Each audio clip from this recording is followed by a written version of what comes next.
Nous allons lire, ou plutôt relire une partie de ce que nous avons lu hier, en Matthieu chapitre 12, verset 22.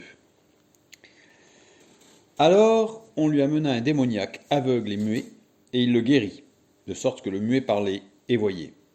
Toute la foule, étonnée, disait « N'est-ce point là le fils de David ?» Les pharisiens ayant entendu cela dirent « Cet homme ne chasse les démons que par Belzébul, prince des démons. » Nous avions déjà vu que Belzébul, c'est le maître des princes, mais les princes, ce sont ceux qui n'ont aucune autorité.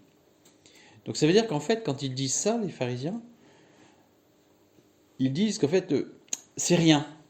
En fait, ils dénigrent en fait, en réalité.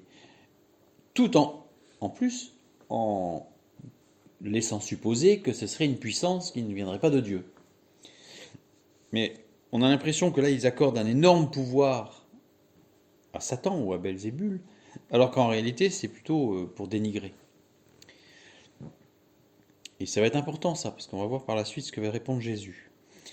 Comme Jésus connaissait leurs pensées, il leur dit « Tout royaume divisé contre lui-même est dévasté, et toute ville ou maison divisée contre elle-même ne peut subsister. » C'est logique. Si Satan chasse Satan, il est divisé contre lui-même. Comment donc son royaume subsistera-t-il ?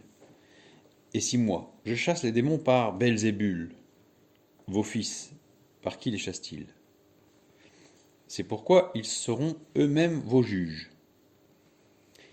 Mais si c'est par l'Esprit de Dieu que je chasse les démons, le royaume de Dieu est donc venu vers vous. Là, on parle du royaume de Dieu, donc du salut, de la liberté retrouvée. Ou comment quelqu'un peut-il entrer dans la maison d'un homme fort et piller ses biens, sans avoir auparavant lié cet homme fort ? De qui s'agit-il ? Ici, il s'agit de Satan. Parce qu'en plus, l'homme fort, en grec ici, c'est eskouros. C'est-à-dire qu'il n'y a pas anthropos, il n'y a pas l'homme. Ça a été traduit par homme fort, mais il n'est pas question d'homme. Littéralement, c'est, je reprends le début, quelqu'un peut-il entrer dans la maison d'une puissance et piller ses biens, sans avoir auparavant lié cette puissance ? Il n'est pas question d'homme. Et en plus, le verbe lier ici est à l'aoriste.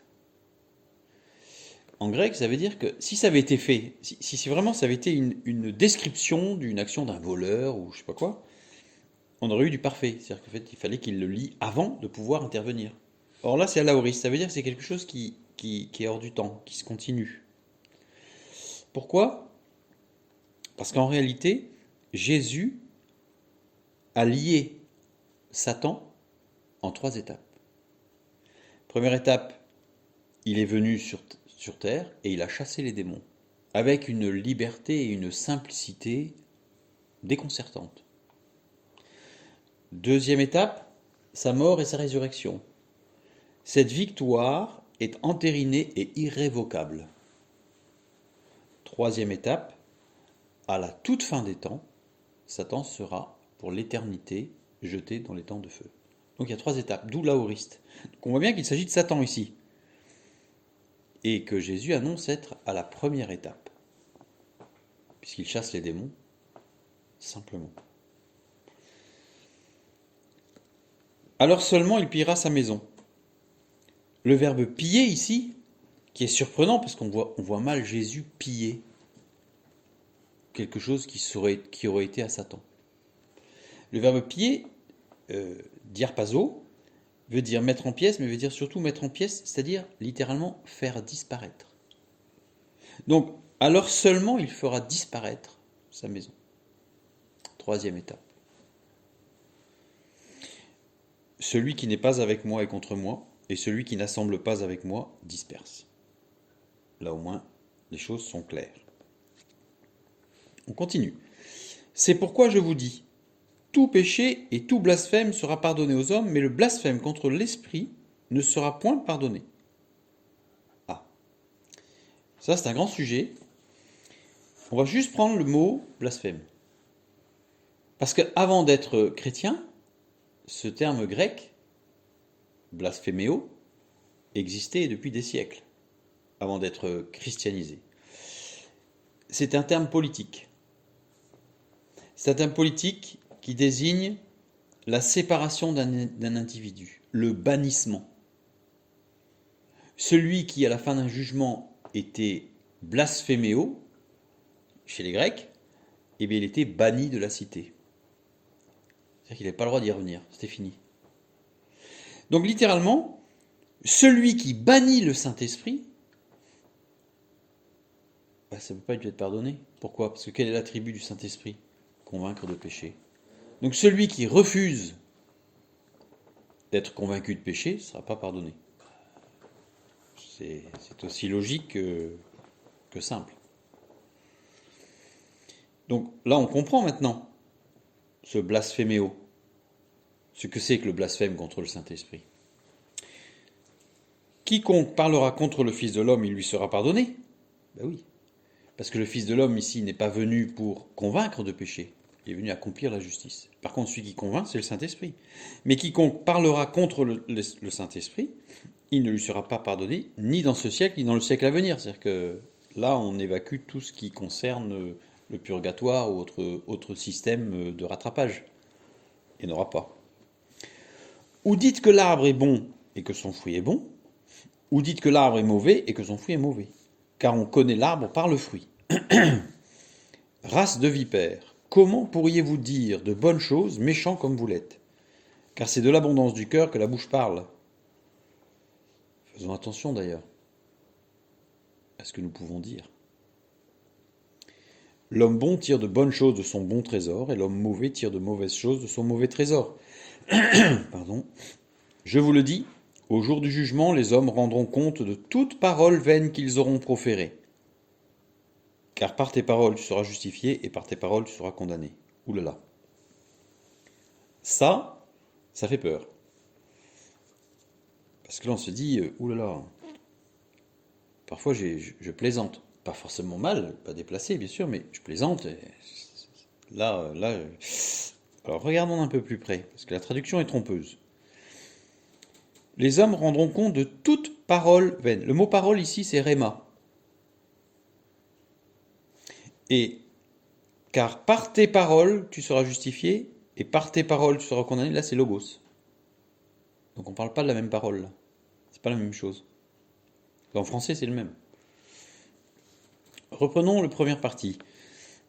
Les hommes rendront compte de toute parole vaine. Parole rhéma. Qu'est-ce que rhéma? Rhéma, c'est une parole faite sienne dans une relation à deux. Donc c'est-à-dire que je suis en relation avec quelqu'un et je parle de choses sérieuses. Évidemment, les plaisanteries mal placées, limites comme on dit, sont à évacuer évidemment.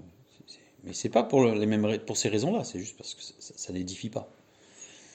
Mais ici, on parle de quelque chose où on est dans une relation à deux, une relation profonde, sérieuse. C'est cette parole-là. Et vaine, le mot vain ici, c'est argos, qui veut dire brillant, luisant dans le sens d'attirant. Donc c'est-à-dire que c'est une parole, on est dans un échange profond, mais c'est une parole qui tend à séduire, qui ne fait pas travailler la terre et qui rend oisif. C'est-à-dire qu'en fait, qui n'amène pas à l'édification, à quelque chose de construit, à une construction. Donc c'est cette parole vaine qu'on rendra compte. C'est-à-dire dans une relation avec quelqu'un, s'il a besoin et qu'on utilise la séduction ou des choses qui ne construisent pas, alors rentre dans ce cadre tout ce qui peut être manipulation, etc., bien sûr, mais là on aura des comptes à rendre. Car par tes paroles tu seras justifié, là c'est logos. Le logos, c'est la parole qui construit, c'est la parole qui vient de Dieu, la parole de vie. Tout a été créé par le logos. Et par tes paroles tu seras justifié, et par tes paroles tu seras condamné.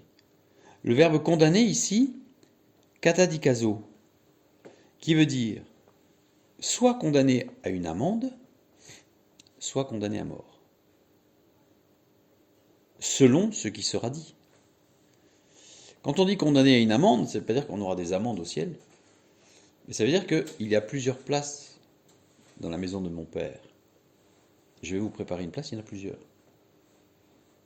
Et ces places-là, en fait, ce ne sont pas des places sur un strapontin tout au loin dans l'amphithéâtre, c'est simplement un état de connaissance et d'appréciation de Dieu. Et plus on aura cherché dans l'édification à se rapprocher de ce que Dieu fait, veut et est, et bien plus nous serons en sa présence préparés à sonder les profondeurs infinies des attributs de Dieu.